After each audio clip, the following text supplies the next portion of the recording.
Hello again guys, and welcome back to another Big Al Devon video, and today we're going to be continuing our discussion on Britannic paganism. Looking at specifically at the moment of the topic of totem animals, and in this video we're looking at deers, or stags and does essentially. Now deers are a bit like cattle in the sense that they can be divided according to their gender. They have a slightly different role to play according to whether they are stags or does, but they do have a collective sort of similarity also. And so at the beginning of this video, what we're going to discuss now are what both stags and does have about them that is similar, okay, and what they represent together as a whole. And then later on in the video we'll divide them into stags and does appropriately. Now overall, deers are actually not seen as being completely of this world. Now, we see a little bit of this almost kind of reference to some extent when we look at cattle, or specifically cows, and that is that cows provide obviously milk and nourishment, which was very highly valued by pagan cultures, but also valued by piskies also, i.e. the little people, or a very specific branch of the little people, which most people would call pixies or fairies. Not most commonly fairies is more sort of accurate example, but piskies is a very specific Britannic term. Now piskies would often milk cows that were owned or used by people of this kind of material realm that we exist within. But deer were seen as almost being different to that. They were actually owned or possessed by the piskies themselves. So we don't see piskies using our cattle. In this case with the deers, the deers are their own, literally described as the cattle of the piskies. So they were seen as almost like the possessions, as I say, of the piskies themselves. So they had a very strong connection to the other world as a result. Now their connection to the other world, when we look at horses for example, horses have a connection both to the creation or the life aspect of the cycle, and the death aspect or the destruction aspect of the cycle. They're equally linked to both, so they can act in the manner of both leading you to the underworld as a visitor or as a spirit, okay, and they can lead you out of the underworld, not normally for spirits, but obviously for those who are visiting, like shamans who are in a trance form, for example, or in their spirit form. Okay, we see, however, within cows and bulls alike are very highly linked just to the creational aspect of this cycle. They have no link at all to the death or the destructive aspect. They cannot lead you to the otherworld, but they can lead you out of the underworld. Okay, but with stags and deers, they are completely deers as a whole, they are completely linked to the destructive or the death aspect of the cycle. This doesn't mean that they're evil creatures, because evil as a concept, one, doesn't exist in paganism, two, it's different. It's not that they are portents of death or anything like this. It's just simply that they can lead you to the other world, but they will never lead you out. Okay, and there are many stories within Britannic and Celtic paganism of accounting of stories where people have gone into the woods and never come out, and the belief is that either they followed piskies, because piskies could do this also, but because of course the deers and their links to the piskies, the deers themselves could lead you into the woods. You would follow the deer, go further and further into the woods, and if you were ignorant, if you did not know what the deer represented, you wouldn't be realizing that you're following the deer not into the woods as such, but deeper into the other world, and would become trapped ultimately there. However, they were useful, obviously. Following a deer, when you are armed with this knowledge and know how to return from the other world, deers could be used as a guide, a spiritual guide into the other world, and a very efficient one at that. But it wasn't all deers that had this ability to take you to the other world, or at least predominantly had this ability. Specifically, you would have to pursue and look for a white stag or a white doe. It didn't matter the gender, but they had to be essentially of the albino variant, and these were the ones which were typically associated with leading you into the other world. Now, the shape and the form of the deer was also seen as being useful to shapeshifters also, especially the shapeshifters in Ireland specifically. Now, we've discussed in previous videos, and we will discuss in further videos, that there are of course multiple ways to enter and exit the otherworld.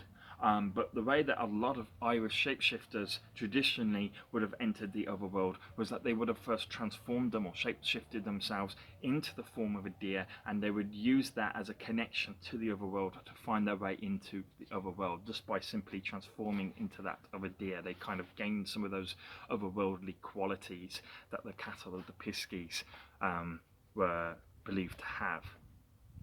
Now, it's from that point that we then start to, of course, look at then the differences between stags and does. Stags themselves are actually direct representatives, essentially, of the horned god, or Cernunnos. Okay. Now, the horned god himself was an anthropomorphized stag, so he was of human appearance but with stag-like qualities. For example, he had antlers, for example, and was always depicted as having antlers. And when he was worshipped, or when there were any ceremonies in regards to the horned god, that there have been multiple archaeological finds of antlers being worn by people. They would create a kind of a hat or helmet with antlers on top to allow them within their ceremonies to essentially show respect essentially to the horned god. Now, the horned god himself was seen, he's not actually in any of the Celtic stories or the Britannic stories. He never appears in any of the stories, so we actually know very little about this god in the traditional sense. Now, there have been additional things later on, but in the traditional form of paganism, he never appears.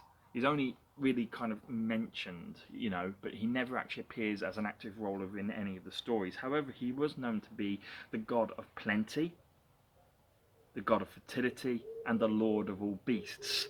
And we see this representative within the deers and our depiction of stags specifically in archaeological finds. So, for example, when we find a carving of a deer, it's very common to find a deer with gold in its mouth when it's been carved into wood or into stone. It will almost always have gold dripping from its mouth, gold coins, obviously showing that it is linked to the god of plenty.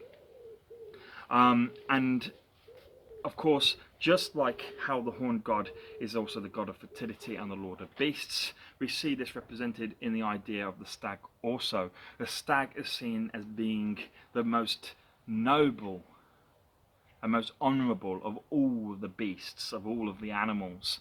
And hence, as a result, why in medieval times, this is why the stag was often used to represent, if not a noble house, of royalty itself. It was a sign of, being a highborn ultimately in later times, because of the Lord of the Beast aspect.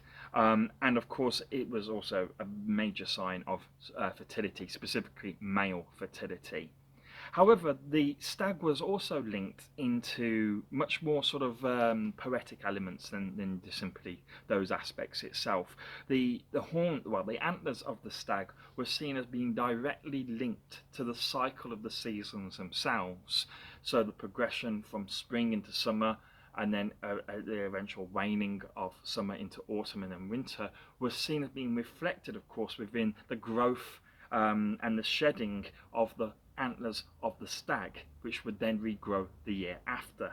And so the stag is, as I say, very linked to nature directly because of the symbolic aspect of the growth and retardation of or the shedding of the antlers that it possessed. And this lends itself to one of the most powerful concepts within paganism, and that is the concept of rejuvenation or rebirth.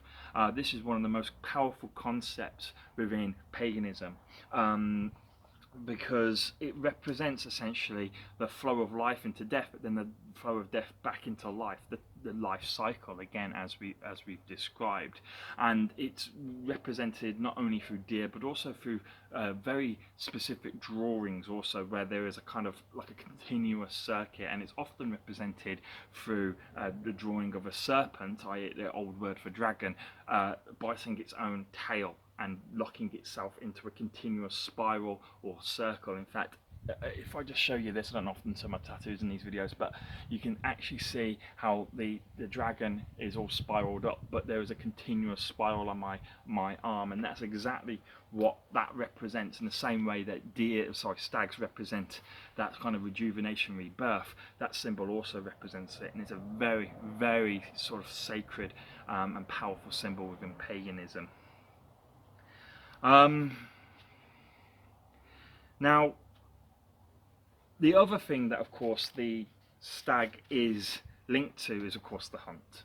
Okay, and this makes a lot of sense, really, doesn't it? Because whenever you watch any dramas or anything like that on medieval times or Game of Thrones or anything along these lines, they always go out trying to hunt a stag more often than not. Certainly, royalty would go out and hunt a stag. It wasn't something that a peasant could go and do very often.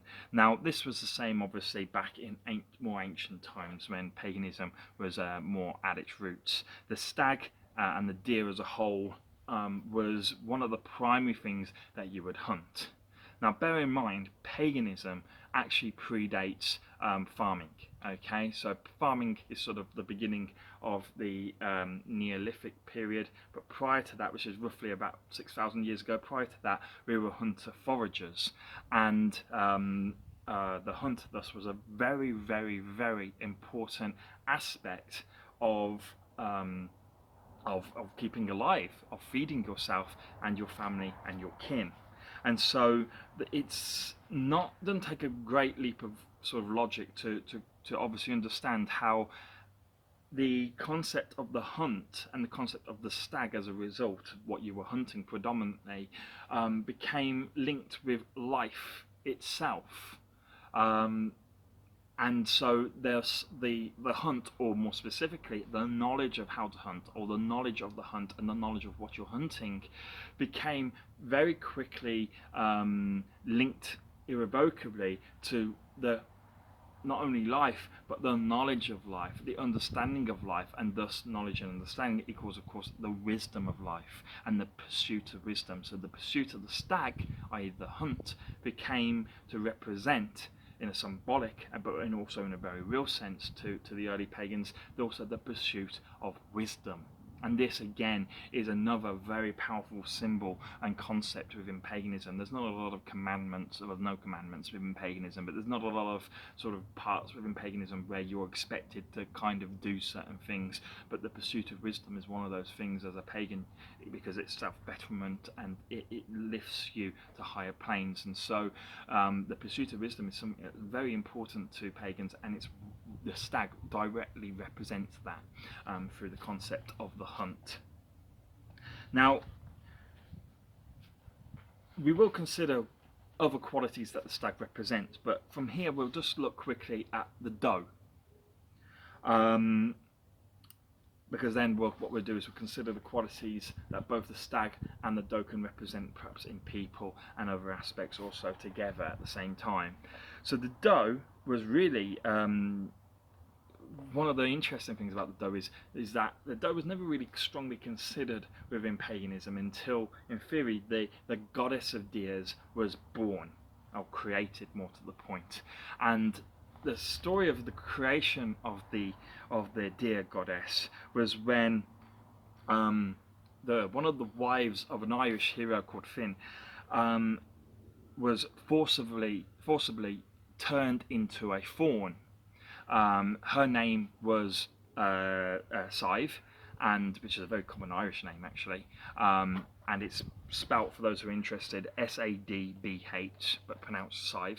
Okay, when the wife of Finn, called Subscibe, was turned into a fawn possibly by a druid, this is when we see the creation of the deer goddess by the same counterpart name. She does come under a number of different names, especially when she became a goddess, such as Flide, I think it is pronounced, but Subscibe is perhaps the most sort of proper way of describing her.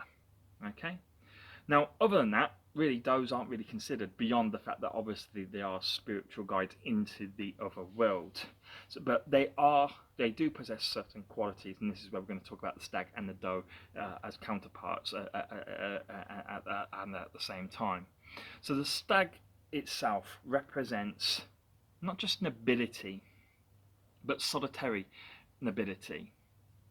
It also represents honor, and what's most important about the stag, other than obviously its representation of the hunt and the pursuit of wisdom, is also that it represents the strong, or the quality of a strong commitment to the protection of the herd. Now, what that means is essentially, again, within paganism, one of the concepts that all pagans will strive to have within them is to put kith and kin before yourself. Okay, and the stag again represents this in a very powerful form, as I say, in the sense that it is considered to have the quality of, you know, an incredibly strong commitment to the protection of its own herd, just like a pagan should really have that true commitment to protecting their family and their clan before themselves. And it, as a result, is seen as a symbol of protection and this commitment to the protection to others. In fact, again, it's one of those videos where I'm actually showing my tattoos more than anything else, but you can see there on me I actually have a stag over my right chest there, okay, and that kind of represents my commitment to, you know, providing for and protecting, more importantly, my family above and beyond myself. Now, the doe has different qualities associated with it. The doe has the qualities of gentleness, of caring, of love, of sensitivity, grace, beauty, and what I find most, you know, lovely of all, innocence.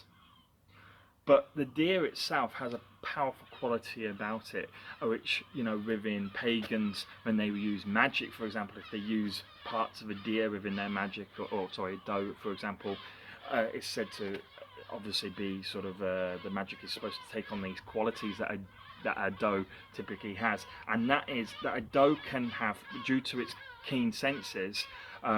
Excuse me for the birds, I can't do anything about them.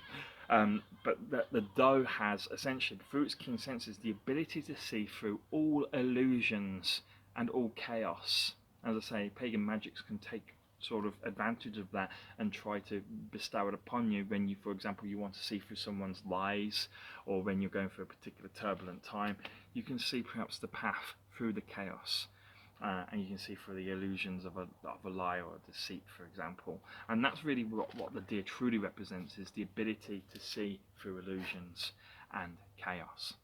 Now, I've really enjoyed doing this video, guys. I found the deer to be a very interesting animal to study from a pagan perspective, and I hope you enjoyed it too. So I'll see you soon. And the next animal we'll be looking at, let's look at my list to remind myself, will be pigs and boars. Okay, an interesting one. See you soon. Bye bye.